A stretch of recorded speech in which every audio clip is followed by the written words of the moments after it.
used to be an Ehlers. Here's Karen. Do I start you or the camera? You should look to me. Oh, okay. Tell me about your work. This is a painting. And these are paintings mapping, I guess, shadows. I take the canvas outside and I lay it down. Or at least this work is done this way. I was inspired by Ikrin Calamé, who does sidewalk paintings, where she lays down vellum on the sidewalk, and it somewhat gave me permission to go out and trace shadows. I'll lay the canvas down and trace the shadow over time, so it's constantly moving. That's why it develops patterns. This one I did the process a couple times. So I've taken it out a couple times, and when it comes down to it, it's really about the paint. When I start painting, the shadows kind of disappear. It becomes more about the color and the paint. And I'm trying to find a modern language for the landscape, and I'm saying "what if" a lot, right? What if? What if? What if? What if I paint black in there? So this is the largest one I did. I'm gonna move on to the. And it's pink. This was one of my favorite ones, even though I don't know if people think that it's as strong as the other ones, but I think leaving the white canvas in it was really exciting for me, and it would kind of reflect some older paintings I did of seaweed. And Is that hard to leave the white?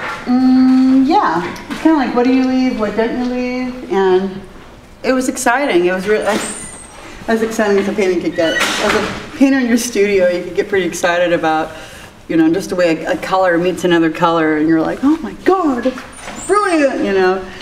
So you get every painting has several catharsis. And then I wasn't going to do any encaustics, but I thought I'd try, since I cut out a very detailed stencil. So this was my first one, and I did the left panel first.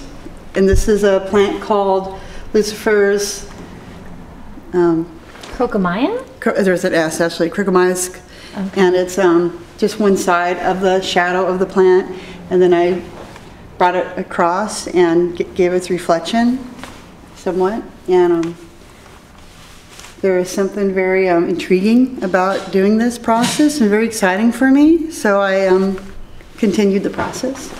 What I find fascinating about these works are how flat they are, and these are encaustics, right? It's really so. The black and the orange here are the same level. Yes, they're all scraped down. They're somewhat sculptural. They're like in between a print, a sculpture, and a painting. Which is interesting that it's so flat, but they have that sculptural carving into. Yeah. They're fun to do for me. They're very detailed and they're time consuming, but I think anything great sometimes is that way. And the color? And the color comes in, how do you choose the color? The colors are very intuitive. And I always think about the color wheel and color theory, about putting opposing colors together, complementary colors together, and then sometimes playing with non-complementary colors, using a local palette, local color, right? So. And how do you get this so shiny again? There's lots of Dunmar varnish in the wax when I mix it, because I make my own paints, and so I use a lot of Dunmar varnish, and then I'll just rub it with my hand with a nylon, and the heat of my hand kind of smooths them out a little bit. Yeah, I'll get a nice heat going. So they're flatter before you do that. They're not as glossy. Would you say? No, they're still glossy, but I smooth them out a little, get rid of some of the chunks, but they are somewhat glossy.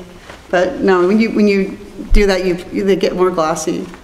It seems like I would like that tactile process. It's really fun, yeah, and it's warm. It gets really warm. So you can feel the wax kind of change under the warmth of your hand. Yeah, you can. You can. Another thing that I think connects it to sculpture. Yeah. It's very sculptural. And this has like the opposite, the same plant. What's interesting about this is how the white here is sort of like the background, and then here the background is darker. Yeah, yeah, The value switch. Yeah, yeah. yeah. And white's really funny to work with in encaustics, because if you look at it, it will bleed into the dark will bleed into the white more. You won't get such a hard edge. But that's just part of the medium. I'm painting with globs of wax, hot wax. So. And then you use pigment, right?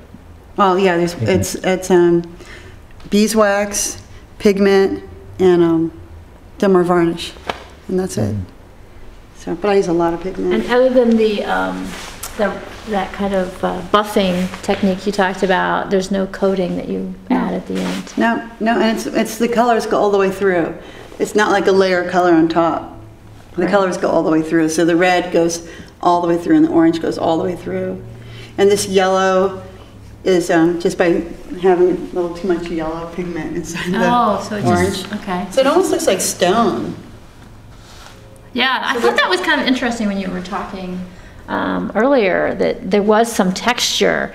And I saw it first in the oil paintings, but then I started seeing, like this, a little more texture in the colors that I've seen in yours. I don't know if that's the quantity, because you're getting a little larger. Yeah, these are as large as I've worked with encaustic. So it's very, it's a lot of wax. How thick would you say it is? And the only reason I ask for that is that important to you, how thick it is? Well, it is important that it's thick, because when you're carving into it, you can carve right through to the wood. And then you have to patch it or you throw it away, because you could really mess up hours of work by just gouging it out. So you have to be really careful. And luckily I know how to patch them, but there's still... It looks like what is that? There's a little spot there. Yeah, right here. I mean, here, yeah. Yeah. So it looks a little gouged in. Yeah, a little gouge, found my gouge. That's just part of it.